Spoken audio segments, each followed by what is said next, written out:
You get an $8,000 pension every month, so why are you starving?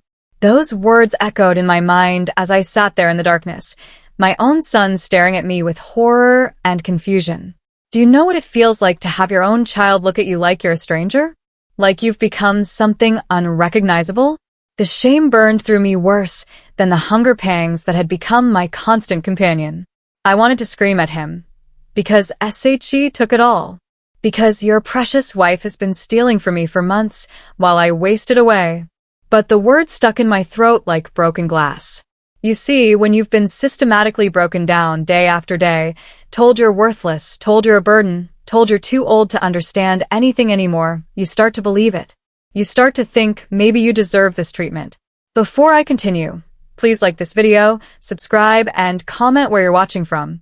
Your support truly keeps these stories alive. The cold had seeped into my bones so deeply that I wondered if I'd ever feel warm again. I was wrapped in every sweater I could find, layered like an onion, but nothing could chase away the chill that had settled into my soul. My house, the house I'd worked 43 years to pay for, had become my prison. The heating bills, she said, were too expensive. The groceries, she claimed, were unnecessary luxuries.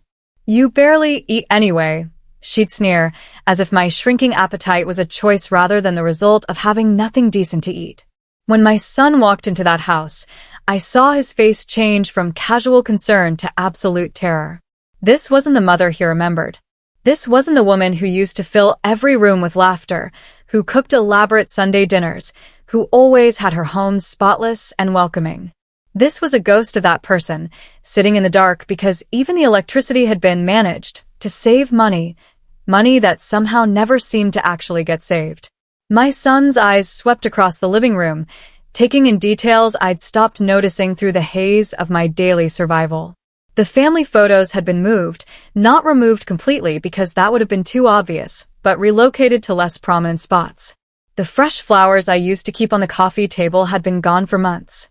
The throw pillows his father had bought me for our anniversary had mysteriously disappeared.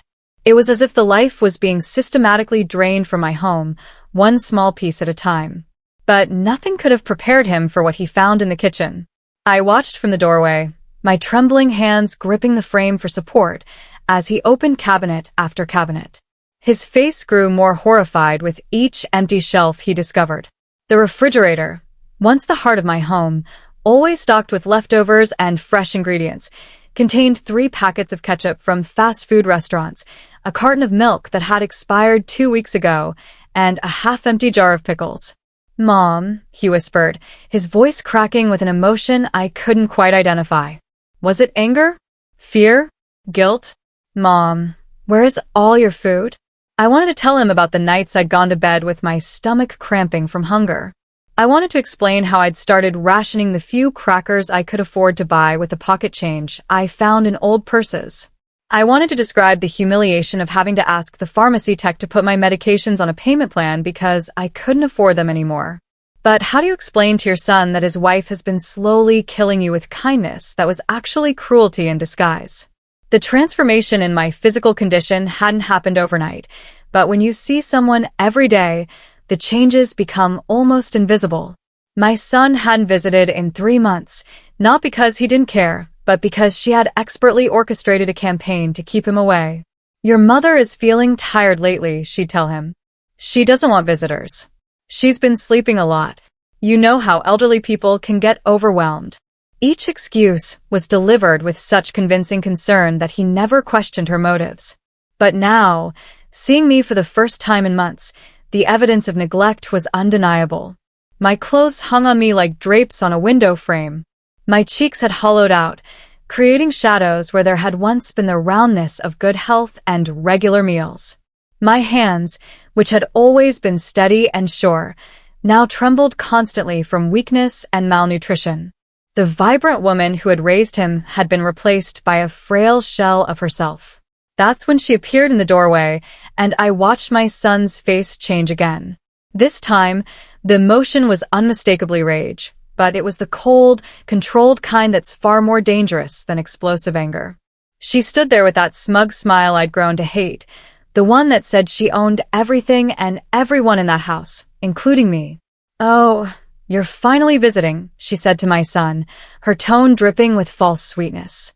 "I was wondering when you'd check on your mother. Though I have to say, I'm doing a wonderful job managing everything for her. She's so fortunate to have someone who actually understands financial responsibility." The audacity of her words hit me like a physical blow. Here I was, wasting away from malnutrition, living in a cold, dark house, and she was praising herself for her management skills. But what came next was even worse. "Your mother has always been a bit dramatic about money," she continued, her eyes never leaving my son's face to gauge his reaction. "She doesn't understand that at her age. She simply doesn't need the same things she used to. I've streamlined her expenses beautifully. No more wasteful spending on unnecessary groceries or expensive heating bills. I make sure every dollar is used wisely." Every word was like a knife being twisted deeper into an already mortal wound. She was describing my starvation as efficiency. She was painting my suffering as wisdom. And worst of all, she was doing it right in front of me, as if I wasn't even there, as if I had no voice, no rights, no humanity left. But then something beautiful and terrifying happened. My son, who had been standing perfectly still during her entire monologue, slowly turned to look at me. Really look at me. And in that moment, I saw him truly see what had been done to his mother. His jaw tightened almost imperceptibly, and he took a step closer to where I sat. Without breaking eye contact with me, he spoke to her in a voice I'd never heard him use before, calm, controlled, but with an undercurrent of barely contained fury. "That's very interesting," he said. "Tell me more about this financial management you're so proud of." She launched into a detailed explanation of her system, completely oblivious to the fact that she was confessing to financial elder abuse. She talked about redirecting my pension payments to safer accounts that she managed. She described how she'd eliminated my unnecessary expenses like groceries, heating, and medications. She even bragged about how much money she'd saved by making these tough decisions on my behalf. With each word she spoke, I watched my son's hands slowly clench into fists. But his voice remained eerily calm. "And where exactly is this money you've saved?" he asked. That's when her confidence faltered, just for a moment. She stumbled over her words, talking about safe investments and long-term planning and protecting her assets. But my son wasn't buying any of it anymore. That night, after she had finally left us alone, my son sat beside me on the couch and took my trembling hands in his. His eyes were filled with tears, but his voice was steady and determined. "Mom," he whispered, "I need you to trust me for the next few months. Don't tell her anything about what we discuss. Don't mention where we go or who we talk to. Can you do that for me?" I nodded, though I wasn't sure what he was planning. All I knew was that for the first time in months, I felt like someone was on my side. Someone was going to fight for me. The next morning, he drove me to the hospital. I was embarrassed. I didn't want doctors to see how I'd let myself deteriorate.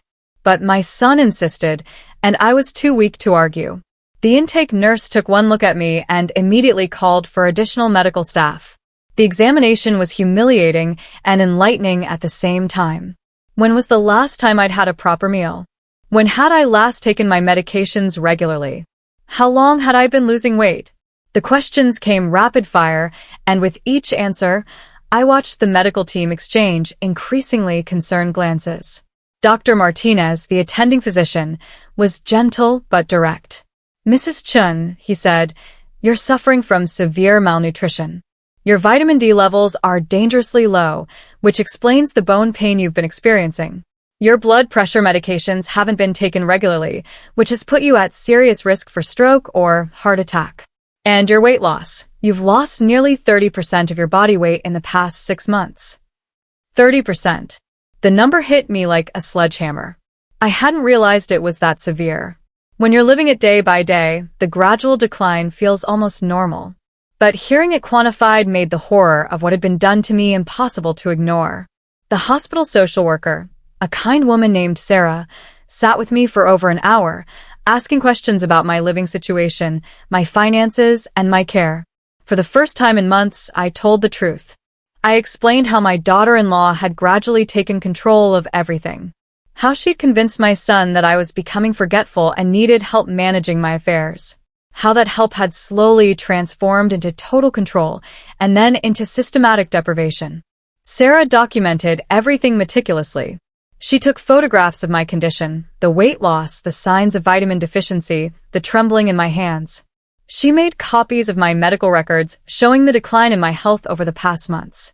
Most importantly, she initiated an official investigation into my care. Meanwhile, my son was conducting his own investigation. He'd always been good with finances. It was how he'd built his successful business, and he applied those same analytical skills to unraveling what his wife had done to me. He opened a new bank account in my name only, one that she couldn't access, and arranged for a portion of my pension to be deposited there directly. But it was when he started going through the bank statements from the account she controlled that the true scope of her betrayal became clear. While I was rationing crackers and going without heat, she had been living lavishly. Designer handbags purchased with my pension money. Spa packages and weekend getaways funded by my Social Security. Cash withdrawals that always seemed to coincide with her shopping trips or nights out with friends. The most damning evidence came from matching the dates of her spending sprees with my medical records. Every time I had been hospitalized for weakness or dehydration, every time I'd called my doctor complaining of fatigue or dizziness, she had made major purchases. It was as if my suffering had been funding her pleasure. My son printed out every transaction, organized them chronologically, and created a timeline that told the story of systematic financial abuse and neglect. But he knew that wouldn't be enough. She would claim that I had given her permission, that I was confused or incompetent. He needed legal help. The elder law attorney he consulted, Ms. Rodriguez, was experienced in cases like mine. She explained that financial abuse of elderly family members was more common than people realized, and that perpetrators often used claims of incompetence to justify their actions. "We need to establish your mother's mental competency beyond any doubt," she told my son. "If this goes to court, the defendant will absolutely claim that your mother was confused, that she asked for help managing her money, that she approved of these transactions." And so I found myself undergoing cognitive testing at age 73. It was both insulting and necessary. The psychologist put me through a battery of tests designed to evaluate my memory, reasoning ability, and decision-making capacity. I answered questions about current events, solved math problems, recalled lists of words, and drew diagrams from memory. The results were unambiguous. My cognitive function was well within normal ranges for someone my age.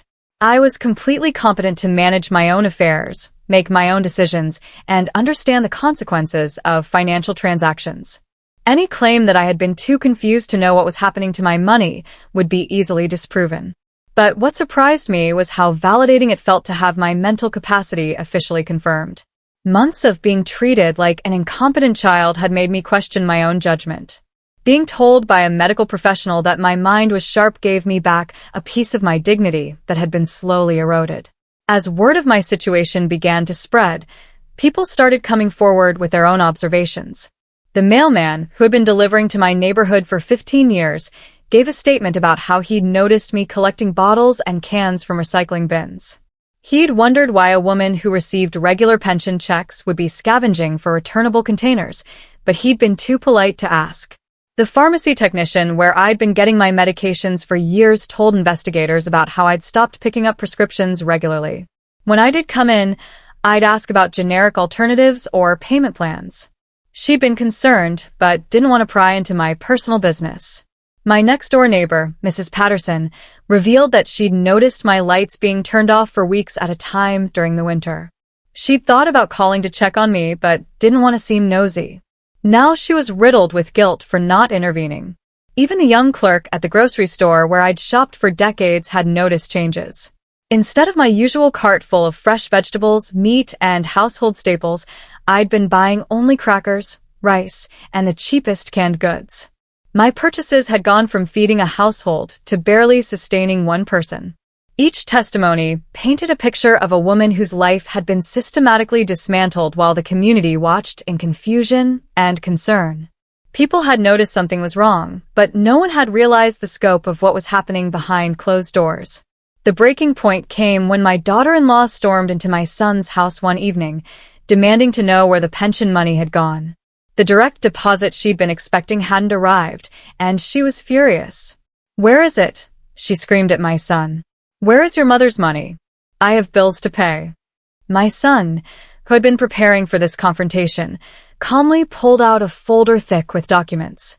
His voice was steady, but I could see the rage burning behind his eyes. "Let me show you exactly where it went," he said, spreading the papers across his dining room table. "Here are the bank statements. Here are the receipts. Here are the photographs from the hospital." He showed her everything. The luxury purchases made with my pension money while I starved. The medical records documenting my malnutrition. The pictures of my empty refrigerator and cabinets. The witness statements from people in the community who had watched my decline. But the most devastating evidence was what the forensic accountant had found on her electronic devices. Her search history told a story that chilled me to the bone. Life expectancy: elderly woman malnutrition. How long can elderly person survive without proper nutrition? Inheritance timeline after death. Power of attorney without consent. Signs of dementia in elderly relatives. She had been researching how long I might live under the conditions she was subjecting me to. She had been planning for my death while actively hastening it. The premeditation was undeniable. When confronted with this evidence, she collapsed. Not physically, but emotionally and psychologically. The confident, controlling woman who had dominated my life for months crumbled before my eyes. She tried to deny everything, then to justify it, then to blame me for being difficult and ungrateful. But the evidence was overwhelming, and she knew it. Her carefully constructed facade was falling apart, and there was nothing she could do to stop it. The consequences came swiftly. Her employer, a financial services company, fired her immediately when they learned about the investigation. The irony wasn't lost on anyone. A woman who worked in financial services had been stealing from her elderly mother-in-law. Her professional reputation was destroyed overnight. Her social circle, which had admired her for taking such good care of her husband's mother, turned against her when the truth emerged. Friends who had praised her selflessness now saw her for what she truly was, a predator who had targeted a vulnerable elderly woman. The local news picked up the story, and soon her name and photograph were associated with elder abuse across the region. Job prospects disappeared. Social invitations dried up. The comfortable life she had been building with my stolen money crumbled around her. But it was in the courtroom where justice was truly served. The prosecutor, a sharp woman who specialized in elder abuse cases, presented a timeline that was devastating in its clarity. She showed how my physical condition had deteriorated in direct proportion to my daughter-in-law's spending increases. She presented the medical evidence, the financial records, and the digital evidence of premeditation. The forensic accountant testified that over $200,000 of my money had been diverted to unauthorized purposes over the course of 2 years. The systematic nature of the theft, combined with the evidence of my physical decline, painted a picture of calculated cruelty that shocked even experienced court personnel. My own testimony was perhaps the most powerful moment of the trial. I sat in that witness chair, still thin but growing stronger, and told my story in my own words. I described the gradual isolation, the systematic deprivation, the psychological manipulation that had made me question my own worth and judgment. She didn't just steal my money, I told the court. She stole my dignity, my health, my sense of safety in my own home. She took away my ability to care for myself and then blamed me for becoming dependent on her care. The judge, when she delivered the sentence, was clearly moved by the evidence. She spoke about the special trust that exists between family members and how egregiously that trust had been violated in this case.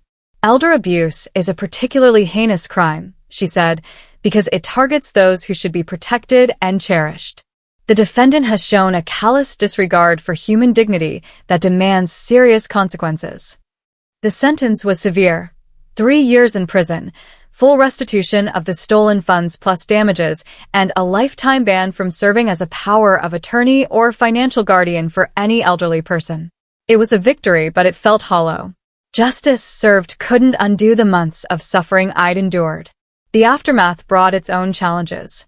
My son, strong and decisive throughout the investigation and trial, finally broke down. He sobbed as he apologized for not protecting me sooner, for not seeing the signs, for trusting his wife with my care. "I should have known," he kept repeating. "I should have seen what she was doing. I failed you, Mom. I failed you completely." It broke my heart to see him blame himself. The manipulation had been so gradual, so expertly executed, that even I hadn't fully understood what was happening until it was almost too late. She had isolated me not just physically, but emotionally, convincing everyone that she was the perfect daughter-in-law caring for a difficult elderly woman. But perhaps the most important part of our healing was when I finally told him how his absence had affected me. Not just during the months of abuse, but in the years before, when he'd been so focused on his career and his wife that he'd gradually drifted away from me. I didn't just need someone to protect me from her. I told him through my own tears. I needed you to stay connected to me, to be part of my life, to notice when things weren't right. The loneliness made me vulnerable to her control. It was a painful conversation, but a necessary one. We both acknowledged the ways we had failed each other, and we both committed to building something better. Recovery was slow but steady. With proper nutrition and medical care, my physical health improved dramatically. I gained back most of the weight I had lost, though I would never be quite the same. The experience had aged me in ways that good food and warm housing couldn't reverse. My son became fiercely protective, almost to a fault. He called multiple times a day, visited constantly, and insisted on being involved in every aspect of my care and financial management. It was sweet, but it was also sometimes suffocating. We had to find a balance between protection and independence. The legal victory also provided me with resources I hadn't expected. In addition to the restitution of my stolen money, the court had awarded damages for pain and suffering. Combined with my regular pension, I was more financially secure than I had ever been. But more importantly, I had gained something invaluable, a voice and a purpose. I began speaking to community groups about elder abuse, sharing my story to help others recognize the warning signs. I worked with local social services to develop better protocols for protecting elderly residents. I also made changes to my will and estate planning that reflected my new understanding of vulnerability and protection. My son would inherit a significant portion of my estate, but large portions would also go to organizations dedicated to elder protection and abuse prevention. As for my former daughter-in-law, she was released from prison after serving 2.5 years of her 3-year sentence. She moved far away, to a different state, and got a job in a retail store making barely above minimum wage. Most of her paycheck goes to the monthly restitution payments she'll be making to me for the rest of her life. I sometimes wonder if she ever thinks about what she did, if she ever feels genuine remorse for the suffering she caused. I hope she does, not because I want her to suffer, but because remorse would mean she had developed some capacity for human empathy that might prevent her from hurting someone else. But mostly, I try not to think about her at all. She took enough from me already. I won't give her any more of my mental or emotional energy. Instead, I focus on the life I've rebuilt. It's smaller than it once was. I'm more cautious about trust, more aware of my vulnerabilities, more protective of my independence. But it's also richer in some ways. The relationships I have now are deeper and more intentional. The work I do helping other elderly people gives me purpose that I didn't have before. I didn't just survive what she did to me. I became stronger, more aware, more determined to help others avoid the trap I fell into.